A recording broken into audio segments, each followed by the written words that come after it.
Creed 2.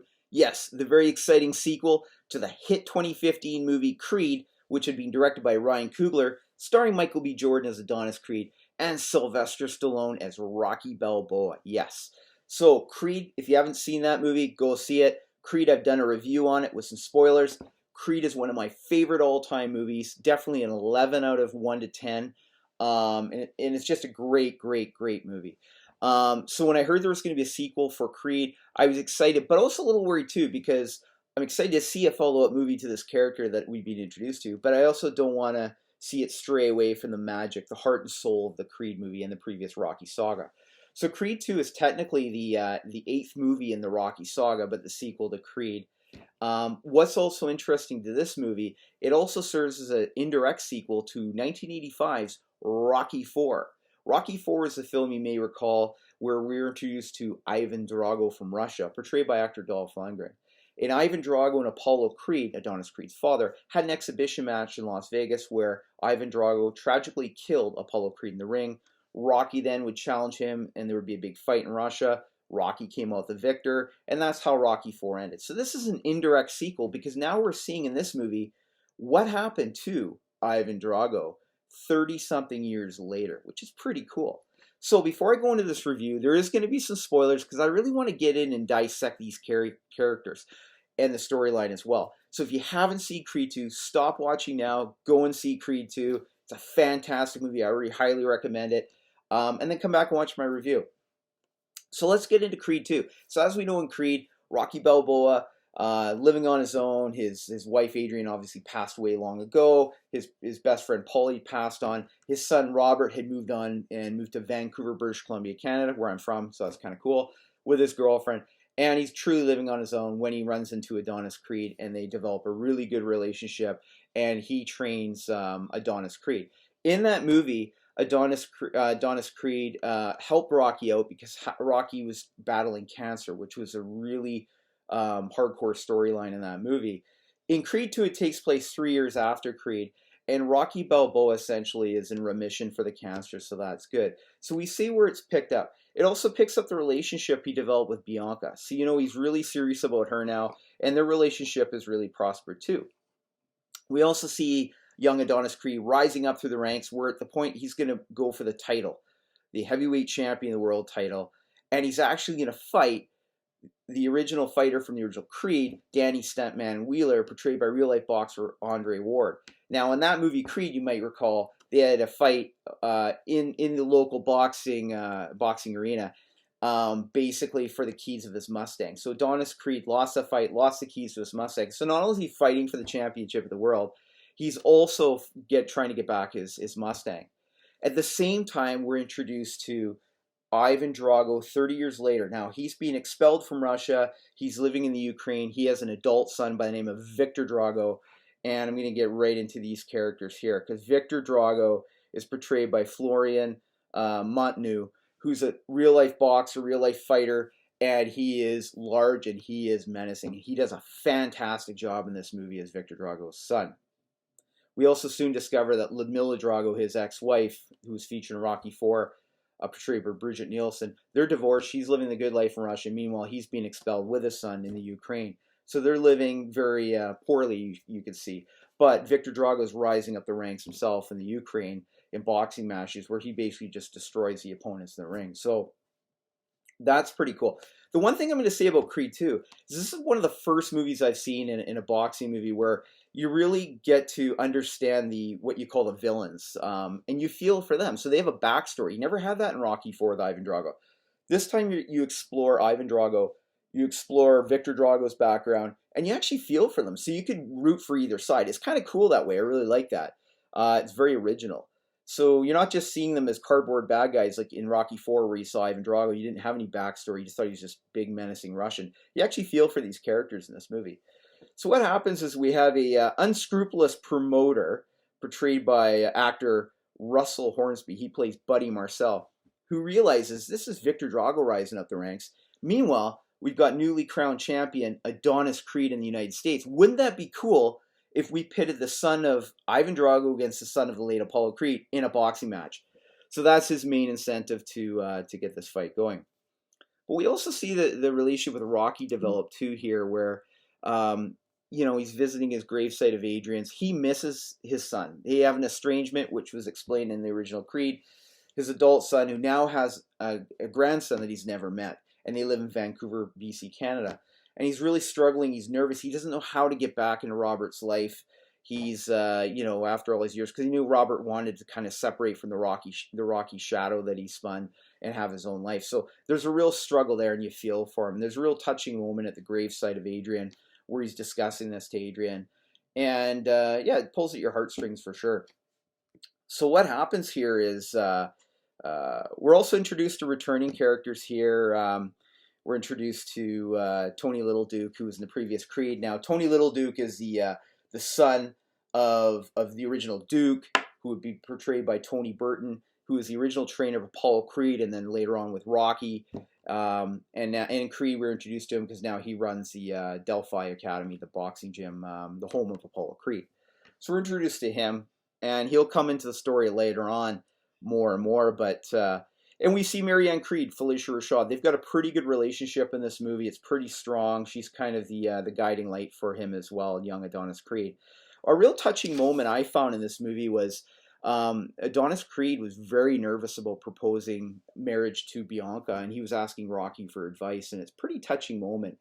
And he asks, how did you propose to Adrian? And Rocky goes back to that scene in the original 1979 Rocky II, where Rocky Balboa took Adrian to the zoo in Philadelphia, and he was completely nervous, and basically said, would you like to spend the next 50 years with me, and proposes to her. But it was real romantic. And he discusses that and goes over that story.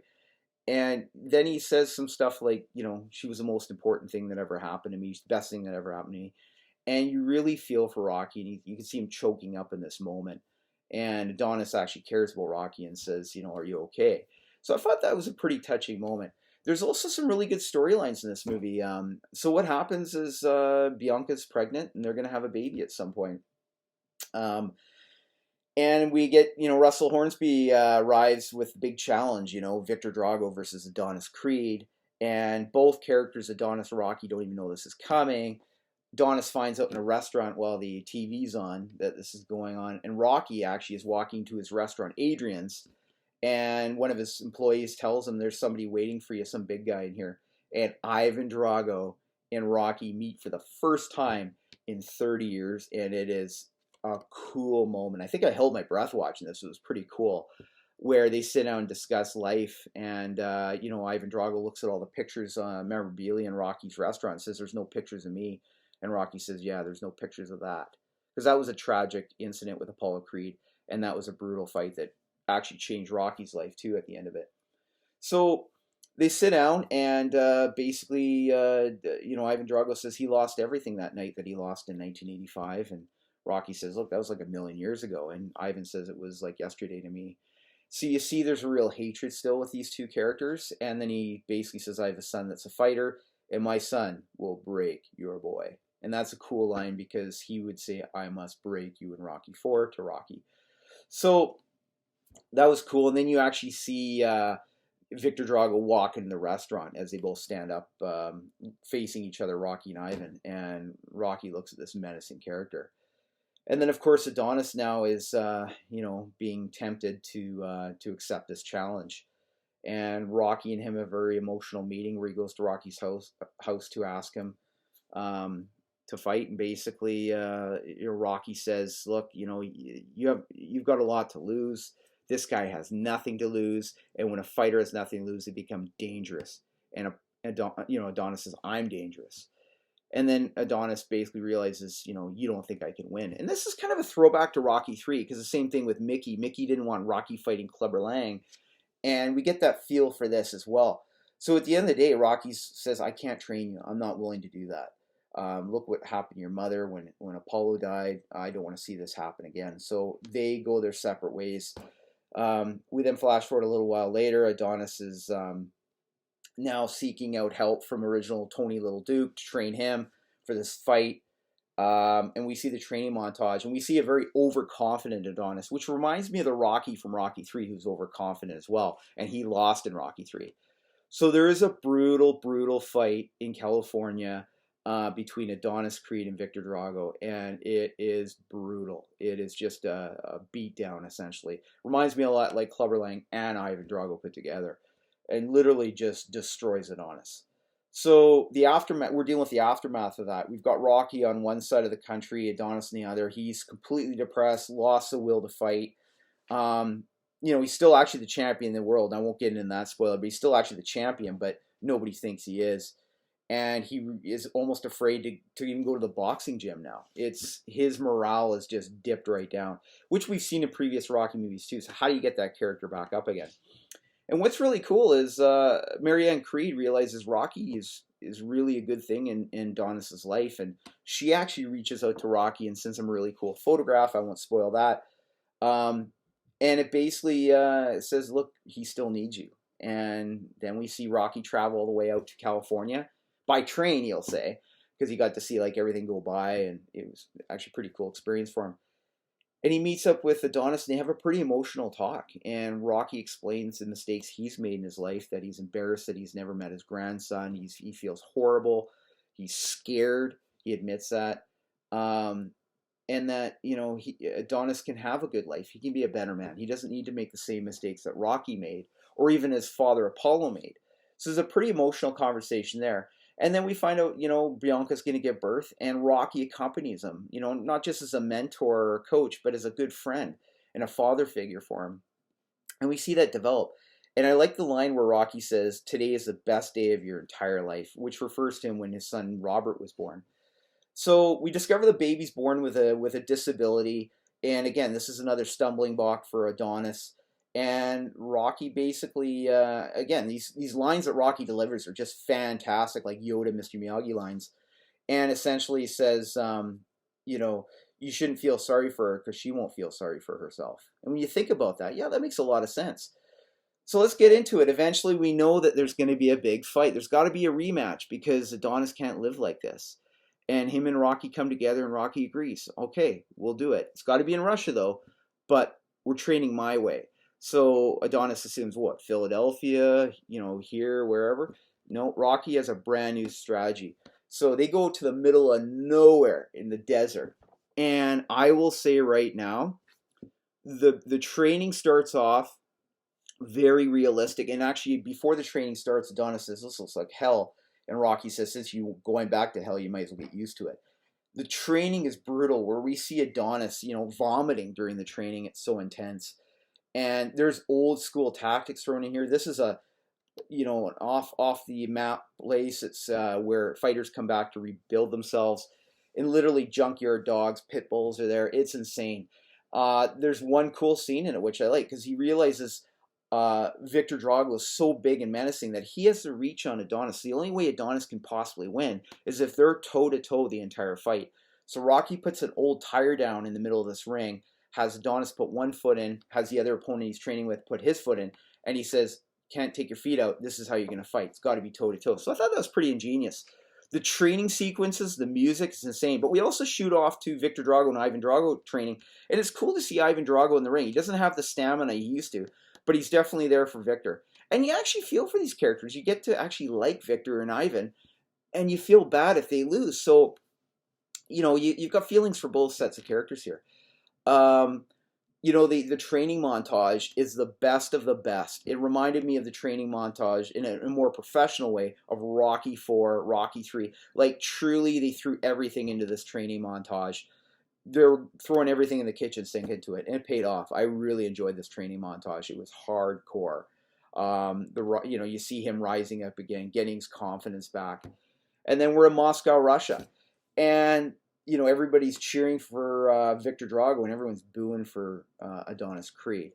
And I got to say, the entrance into the pre-fight is one of my best scenes in this movie. And there's so many good scenes, but when you watch Rocky Balboa and Adonis Creed get into the ring, and you watch Ivan Drago and Viktor Drago, and you watch them come, to meet up there in the middle of the ring, and you see Rocky and Ivan staring each other down. Even the commentator in this actual fight mentions it.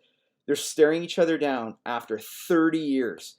Now, for those of you who don't know, Dolph Lundgren, who plays Ivan Drago, and Sylvester Stallone are actually really, really good friends in real life. So it's kind of comical, but it also shows their acting abilities because you're sold that these characters hate each other, but actually in real life they're best buddies. So it's quite amusing. As a matter of fact, Dolph Lundgren starred in all 3 of his Expendable movies. They hang out together. Yeah. So, but they sell you on the fact that these two guys really hate each other. So you really fall into that. The fight was intense. They threw everything in the kitchen sink. It wasn't the same fighting style they did in Creed, because I should have mentioned the Creed review, which I didn't. They did one fight in there, which was a one-shot. No cuts. Whole fight was just continuous. That was original. That was cool. And they've done it in the Daredevil series too, which is really good. But the fight scenes are brutal. And, you know, I'm not going to get into who wins or loses, but it's a hardcore street fight in there, and it was awesome. I really enjoyed it. There's a touching scene at the end where, and this is where Sylvester Stallone announced he is retiring the character Rocky Balboa, where they do a fist bump, and Adonis is trying to get him in the ring after the fight, you know, celebrate, etc. And Rocky simply says, "This is your time." And he sits down, and there's a shot of him with a sweater on, says Creed. He's tilting his hat on his head, and it's sort of a send off for the character, because we do know he's retiring the character in this. Touching moment, father and son moments in this at the end. You don't just see the good guys. You see Ivan Drago and Viktor Drago. After the fight, they're training together as father and son. They're getting along really well. Adonis pays homage to his late father at the gravesite with his daughter and his wife.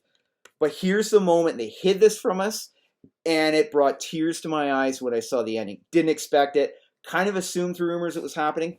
Milo comes back, Ventimiglia, as Robert Balboa in a cameo. They wouldn't even put his name on the credits before the movie came out because they didn't want anybody to know he's there. Rocky, at the very end, travels to Vancouver, British Columbia, Canada, finally gets the courage to meet his son, knocks on the door, and a little boy answers, named Logan, his grandson. You meet Rocky's grandson, and it's such a cool moment. And very emotional, too. Like, Rocky tears up, Stallone teared up in this scene. It's very emotional, where Robert and Rocky reunite. And it's just a touching moment where Robert says, "Why don't you come inside?" And the coolest ending to this was, in the original Rocky, he always carried this training ball around, like a stress ball around, throughout all the movies. That's whenever he got stressed out, he'd have it. Well, he had this stress ball, the original stress ball, in his hand, and his grandson goes, "Is that a ball?" And Rocky says, "You want to play catch?" And he says, "Yeah." And that's how it ends. Rocky Balboa is happy. He's with his son. He's with his grandson in Vancouver. And that is officially the retirement of Rocky Balboa. I'll get into that, because Creed 3 is coming out, and Sylvester Stallone has already announced, "Look, I retired my character. This is all Michael B. Jordan now," which is really cool and respectable. Great movie. Highly recommend it. On a scale of 1 to 10, I'm giving it a 10. I would give it an 11, but I already have my top 10 movies, so it's really difficult to give it an 11. I wish I could. If I could sneak in as top 20, it would definitely be an 11. Creed 2, highly recommend. Very well done. Steven Caple Jr., awesome director. Did a fantastic job here. Excited for Creed 3. Now, Creed 3 is going to be directed none other than Michael B. Jordan himself, so that's really super cool. He's going to be similar to Sylvester Stallone, who directed a majority of his Rocky films. So Michael B. Jordan's going to be up to that challenge, where he's not only directing, but he's also in the ring fighting. So I'm very excited to see where this character Creed goes in Creed 3. Creed 2, highly recommend it. Awesome movie. Great, respectable send-off to the Rocky character. And very emotional. Like I say, it brought tears to my eyes in the theater in the last few minutes of this movie. I went, "Oh my gosh, didn't see that coming." And an emotional reunion, very realistic reunion between two characters, Robert and Rocky, and the new introduction of Logan Balboa. Will Rocky come back in Creed 3? He's already said he won't, and I respect that, but I could see him doing a cameo. Maybe Adonis needs some sage advice. There's a 5-minute cameo. That would be cool. But I really respect Stallone for saying, "Look, this is Michael B. Jordan's franchise. I had my character. I'm retired. I'm really happy with the way we last saw Rocky Balboa. This is all him." So thumbs up for Stallone on that. Excited to see Creed. It truly carries on the heart and soul, the tradition of the Rocky saga, which made it so special. All right, let me know what you thought of Creed 2 in the comments below. Like and subscribe my channel. See you later.